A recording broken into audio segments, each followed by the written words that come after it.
صبح کے سیشن میں اور جو سیشن ابھی ختم ہوا،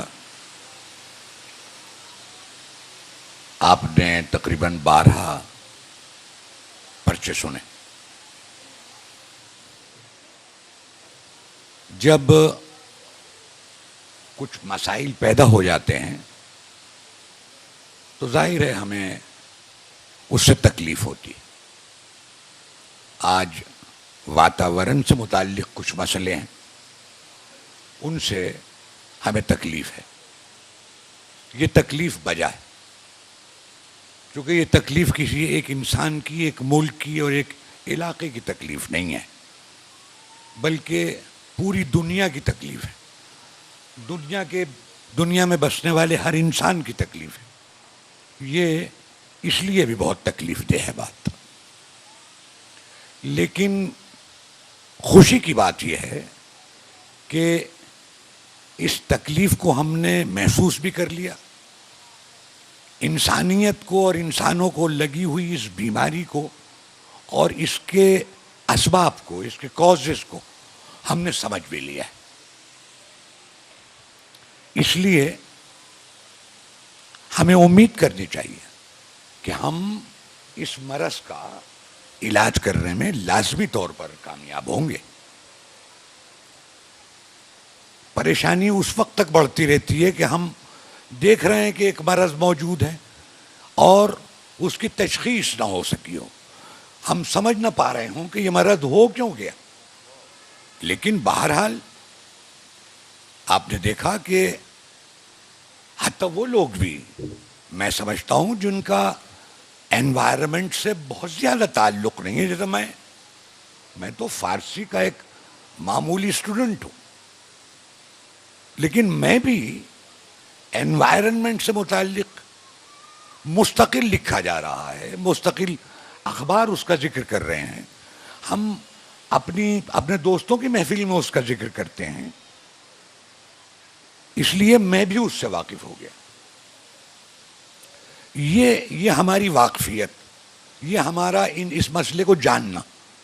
اور پھر دیکھیے، ابھی میری بہن نے یہاں اپنا مضمون پڑھا، انہوں نے جو یہ ہماری تکلیف ہے انوائرنمنٹ سے متعلق، اس کے وہ حل کیسے ہو، اس پر بھی گفتگو کی۔ تو یہ اب ہماری اویئرنیس ہے۔ اور جب کسی مسئلے میں ہم مسئلہ جانتے بھی ہیں اور اس کو کیسے حل کریں یہ بھی جانتے ہیں، تو ہمیں امید رکھنی چاہیے کہ اب یہ مسئلہ بہت زیادہ دن تک آگے نہیں بڑھے گا۔ اس جلسے میں 5 مضمون پڑھے گئے تھے۔ 4 مضمون صرف پانی سے متعلق تھے، صرف پانی سے متعلق تھے۔ میں اور آپ یہ جانتے ہیں کہ پنجاب کا نام ہی پنج آب ہے، اس کا تو نام ہی پانی پر ہے کہ یہاں 5 دریا ہیں۔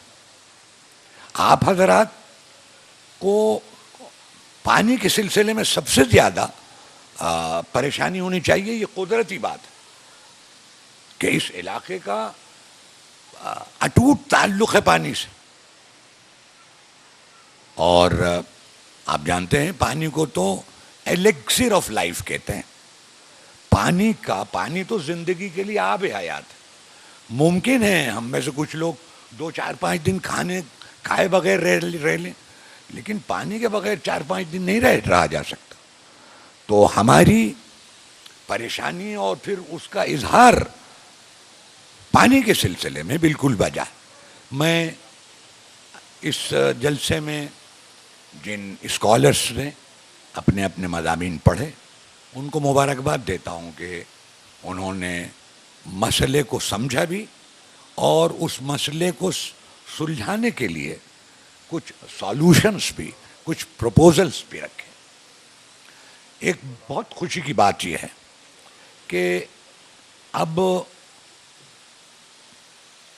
اس طرح کے مسائل کو سلجھانے کے لیے ہمارے مذہبی لوگ آگے آ رہے ہیں۔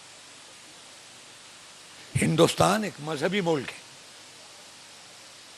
ہم نے سیاست دانوں کو دیکھا ہے، سبھی نے دیکھا ہے، ہم ان پر اب اعتبار نہیں کرتے، لیکن مجھے یقین ہے کہ آپ میری اس بات کو مانیں گے کہ الحمدللہ، اللہ کا شکر ہے، خدا کا شکر ہمیں ادا کرنا چاہیے.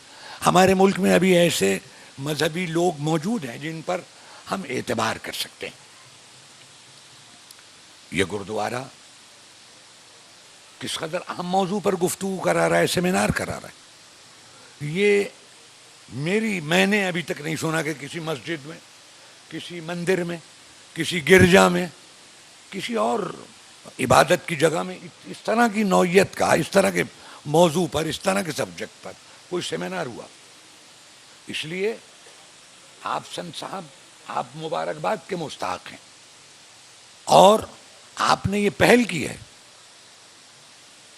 دعا کرنی چاہیے ہمیں کہ دوسرے مذاہب کی جو عبادت گاہیں ہیں وہاں پر بھی اس طرح کے سیمینار ہونا چاہیے، تاکہ ہماری انوائرمنٹ سے متعلق جو ہماری پریشانیاں ہیں ان کا علم گلی کوچے کے لوگوں کو بھی ہو جائے. صرف حکومت کے ایوانوں میں اس کی آواز نہ ہوتی رہے، بڑی بڑی کانفرنسز دوسرے ممالک میں نہ ہوتی رہیں، بلکہ ہمارے ملک کا بچہ اس سلسلے میں اس کو اطلاع ہونی چاہیے اور وہ آواز اٹھاتا رہے بار بار. دیکھیے، بات بہت بڑھ چکی، آپ مجھ سے بہتر جانتے ہیں. یہ کوئی بجلی کا کھٹکا نہیں ہے کہ ہم نے آواز اٹھائی اور انہوں نے کھٹکا بند کر دیا اور معاملہ حل ہو گیا. یہ تو 50 برس سے جو ہم حرکتیں کرتے رہے ہیں اس کا نتیجہ ہے. یہ 2-4 دن میں حل تھوڑی ہوگا. ہمیں اس کے لیے تیار رہنا چاہیے. کم از کم ہماری آواز جن لوگوں نے یہ مسائل پیدا کیے ہیں وہ ان کو مجبور کرے کہ وہ اس طرف سوچیں اور ان مسائل کا حل کریں. میں آپ سب حضرات کا بھی بہت بہت شکریہ ادا کرتا ہوں کہ آپ نے در حقیقت، یعنی میرے لیے کم از کم قابل رشک ہے وہ صبر، وہ توجہ جس سے آپ نے یہاں پڑھے گئے مضامین سنے. اور مجھے امید ہے کہ اس سیمینار کے نتائج میں ہم کچھ نہ کچھ کامیابی حاصل کریں گے. بہت بہت شکریہ جناب.